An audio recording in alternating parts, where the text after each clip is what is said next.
ಇವತ್ತು ಮಾನ್ಯ Shri S M Krishna ಸಾಹೇಬ್ರ ನಿಧನದಿಂದ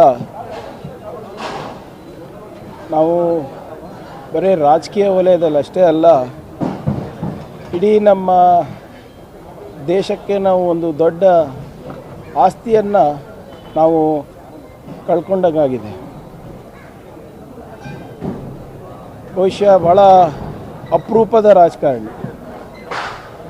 ನೀವು ಕರ್ನಾಟಕದಲ್ಲಿ ಕೇಳಿದ್ರೂ ಕೂಡ ಅಥವಾ ದಿಲ್ಲಿನಲ್ಲಿ ಕೇಳಿದ್ರೂ ಕೂಡ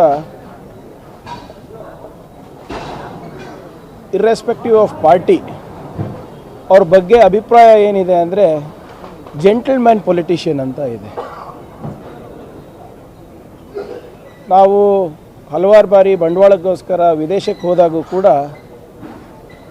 ಅವರು ನಡ್ಕೊಳ್ಳುವ ರೀತಿ, ಅವ್ರು ಯಾವ ರೀತಿ ವಿದೇಶಾಂಗ ಸಚಿವರಾಗಿ ಮಿನಿಸ್ಟರ್ ಆಫ್ ಎಕ್ಸ್ಟರ್ನಲ್ ಅಫೇರ್ಸ್ ಆಗಿ ಅವ್ರು ಕೆಲಸ ಮಾಡಿದರು.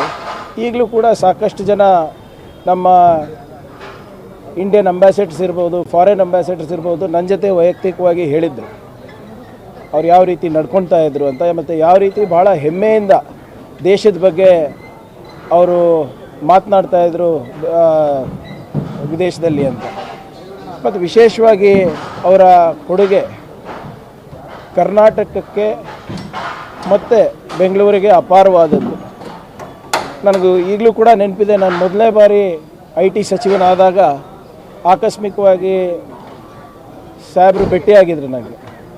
ಭೇಟಿಯಾದಾಗ ನನಗೆ ಬೆಂಚ್ ಅಪ್ಪರಿಸಿ, ನನಗೆ ಈಗಲೂ ಮಾತು ನೆನಪಿದೆ. ಅವ್ರು ಹೇಳಿದ್ರು, you are the custodian of India's jewel that is Bengaluru.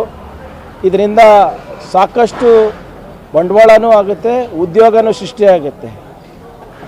ಜನರಿಗೆ ಬೆಂಗಳೂರು ನಗರದ ಮತ್ತು ಕರ್ನಾಟಕದ ಪೊಟೆನ್ಷಿಯಲ್ ಏನಿದೆ ಅದನ್ನು ಅರ್ಥಕೊಂಡಿಲ್ಲ ಜನರು. ಈಗ ಅದರ ರಾಯಭಾರಿ ನೀನಾಗಿದೆಯಾ, ಸರಿಯಾಗಿ ನಡ್ಸ್ಕೊಂಡು ಹೋಗುವಂಥ ಕಿವಿ ಮಾತು ಹೇಳ್ತಾಯಿದ್ರು. ಅವರು ಹಾಕಿದಂಥ ಒಂದು ಅಡಿಪಾಯ ಏನಿದೆ, ಇವತ್ತು ನಾವು ವಿಶ್ವದ ಅತ್ಯಂತ 4ನೇ ದೊಡ್ಡ IT ಕ್ಲಸ್ಟರ್ ಆಗಿ ನಾವು ಹೊರಹೊಮ್ಮಿದ್ದೇವೆ. ಲಕ್ಷಾಂತರ ಜನರ ಬದುಕಿಗೆ ದಾರಿದೀಪ ಇವತ್ತು ಅಂದಿನ ಅವರು ರೂಪಿಸಿದಂಥ ನೀತಿಗಳಾಗಿವೆ. ಇವತ್ತೇನು ಬ್ರ್ಯಾಂಡ್ ಬ್ಯಾಂಗ್ಳೂರ್ ಅಂತ ನಾವು ಏನು ಹೇಳ್ತೀವಿ, ಇದು ಕಾನ್ಸೆಪ್ಷುಲೈಸ್ ಮಾಡಿ ಇದನ್ನು ಇಂಪ್ಲಿಮೆಂಟ್ ಮಾಡೋದಲ್ಲಿ ಮಾನ್ಯ ಎಸ್ ಎಂ ಕೃಷ್ಣ ಸಾಹೇಬ್ರ ದೊಡ್ಡ ಕೊಡುಗೆ ಇದೆ. ಮತ್ತು ಅವರ ಪೊಲಿಟಿಕ್ಸ್ ಕೂಡ ಏನು ಕಾರ್ಪೊರೇಟ್ ಸ್ಟೈಲ್ ಆಫ್ ಗವರ್ನೆನ್ಸ್ ಅಂತ ಹೇಳ್ತಾರೆ. ಭಾಳಷ್ಟು ಜನ ನೀವು ನಮ್ಮ ಹಿರಿಯ IT ಮುಖ್ಯಸ್ಥರಿಗೆ ಮಾತಾಡಿದ್ರೆ, ಬೆಂಗಳೂರದವ್ರು ಇರ್ಬೋದು, ರಾಷ್ಟ್ರದವ್ರು ಇರ್ಬೋದು, ಅವರು ಎಸ್ ಎಂ ಕೃಷ್ಣ ಅವರು ಕರ್ನಾಟಕದ CM ಇರಲಿಲ್ಲ, ಕರ್ನಾಟಕದ CEO ಇದ್ದರು. ಸಾಮಾಜಿಕ ಏನು ಹಿತಾಸಕ್ತಿಯನ್ನು ಕಾಪಾಡೋದ ಜೊತೆಗೆ ಮುಂದಿನ ಭವಿಷ್ಯ ಹೇಗಿರಬೇಕು ಕರ್ನಾಟಕದಂತ ಕೂಡ ಅವರು ಆಲೋಚನೆ ಮಾಡ್ತಾಯಿದ್ರು ಅಂತ ಅವ್ರು ಹೇಳ್ತಾಯಿದ್ರು.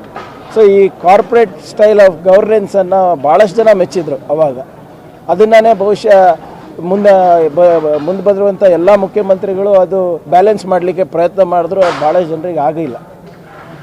ಸೊ ಅದರಿಂದ ಇವತ್ತು ನಾವೇನು ಕರ್ನಾಟಕದ ವೈಭವ ನೋಡ್ತೀವಿ, ವಿದೇಶದಲ್ಲಿರ್ಬೋದು ಅಥವಾ ರಾಷ್ಟ್ರದಲ್ಲಿರ್ಬೋದು, ಮತ್ತು ನಾವೇನು ಒಂದು ಆರ್ಥಿಕ ಶಕ್ತಿಯಾಗಿ ಹೊರಹೊಮ್ಮಿದ್ದೇವೆ. ಇದಕ್ಕೆ ಭಾಳ ದೊಡ್ಡ ಕೊಡುಗೆ ಇವತ್ತು ಮಾನ್ಯ ಎಸ್ ಎಂ ಕೃಷ್ಣ ಸಾಹೇಬರು ರೂಪಿಸಿದಂಥ ನೀತಿಗಳು, ಅವರ ದೂರದೃಷ್ಟಿಗಳಿಂದ ಅಂತ ನಾನು ಹೇಳಕ್ಕೆ ಬಯಸ್ತಾ ಇದ್ದೀನಿ.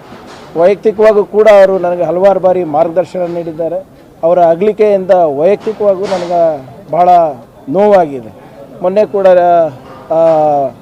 ಸಿದ್ಧಾರ್ಥ ಅವರ ಅಕಾಲಿಕ ನಿಧನದಿಂದ ನಾನು ಬಂದಿಯವರಿಗೆ ಭೇಟಿಯಾದಾಗ ನಾನು ದೂರ ಇದ್ದೆ.